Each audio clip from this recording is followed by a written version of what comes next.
there, I'm Bev Plarzik from knittersjourney.com, and I'm here today to talk to you about knitting with wire. First, let's just talk about the basics. What kind of wire do you need? What tools do you need? And what techniques are required for knitting with wire? Well, first of all, the materials. You need some wire. You can knit with any wire that is between 24 and 30 gauge. That should be a knittable weight. Remember, the stiffness of the wire is greater if it's a lower number. So a 24 gauge wire is going to be rather stiff, and it will be a little bit harder to knit, but it will produce a sturdier piece of jewelry. 30 gauge wire is very fine, and it can produce a very beautiful lace-like fabric. But because 30 gauge wire is a bit more fragile, you might want to knit with it double, or be very careful and do something extra with the clasps because it might not be sturdy enough. Now, for the kits that we make at knittersjourney.com, we use 26 gauge wire because it is flexible enough, yet sturdy enough that you can easily adjust even if you're a beginner. If you are looking for wire on your own, not in a kit, I would suggest that you be careful to seek out either artistic wire as a brand name, or if looking for wire or at wire in jewelry shops, you make sure that it is dead soft in addition to being either between 24 and 30 gauge wire. Other wires will be too stiff to knit. Now, what types of beads are you going to use? Most patterns for knitting with wire work best if you're using smaller chips or small beads. 4mm beads, maybe 6mm beads are probably the best. Too large of a bead can hang rather awkwardly in between your knitted stitches. So today I'm going to demonstrate the basic techniques by making a very easy project, a knitted bracelet. So I have my pattern here, which is part of my Knitter's Journey kit, and I have wire and beads. I have also brought my own knitting needles. Your knitting needles need to be, or I would at least recommend, that they be metal rather than wood. The bamboo needles that many people use for their knitting projects are just great for your sock or mitten projects, but unfortunately, when we knit with wire, the wire can groove bamboo, and we wouldn't want it to ruin your needles. That is the major reason why we suggest that you use metal needles.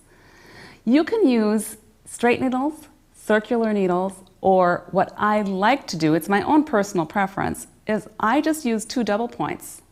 And these are, old double points from a rummage sale. Normally they come in sets of 4, but you only need 2 to do your knitting with wire, because you're just going to be knitting across a very short little width of your piece. Now, one of the basics is that you always need to pre-string your beads onto the wire. To save time, I have already done that, and I have put the beads that came in my packet onto my wire. And for the pattern that we're doing as our sample, which is a just chippy bracelet, I actually don't even need quite 1 full strand of chip beads from a 15-inch strand.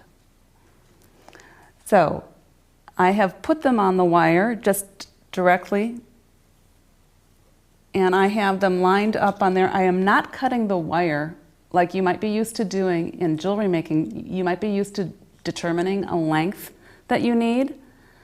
Rather, I am leaving the wire on the spool, and I can just wrap up my beads around the spool if I need to keep them out of my way. And I work with the end tail. When you begin a project, you always need to make sure that you leave a tail before you cast on. The tail is going to be used for attaching your clasps later on.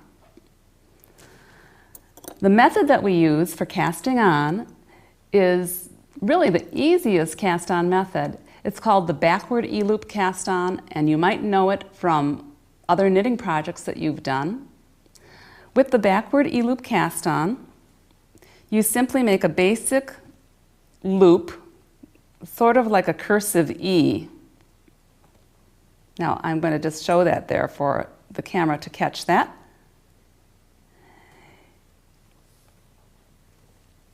I often think of it not just like a cursive E, but breast cancer awareness ribbon. It's not even a knot, it's just a loop. Now, I am going to give it a half twist with my fingers, and because of the stiffness of the wire, that loop is now really secure. I'm going to place my needle in from the back and snug it up just a little bit. But I don't want it totally snug against my needle. I want to leave a little bit of a gap of space. It should be loosely cast on. All right, my second cast on stitch, if I just use my fingers to wrap around my fingers, I get that cursive E loop. Put your needle in from the back, tug gently, and my second stitch is cast on. That first stitch just had an extra twist to it, just for security because it was the first stitch. All right. Now, my pattern today for this basic bracelet requires 6 stitches, so I'm going to cast on 4 more. That's 3, 4, 5, and 6. Okay, and I can just leave my tail hanging there. I'm going to turn the work. If you're a relatively beginning knitter and you have not knit with double points before, don't forget to turn the work. If you don't turn the work, you end up doing I-cord instead of basic knit stitch. All right, so here I have my 6 stitches cast on the needle, and I am going to begin knitting. Now, I do have to make some adjustments for the stiffness of the wire. One of the first adjustments is that I often need to open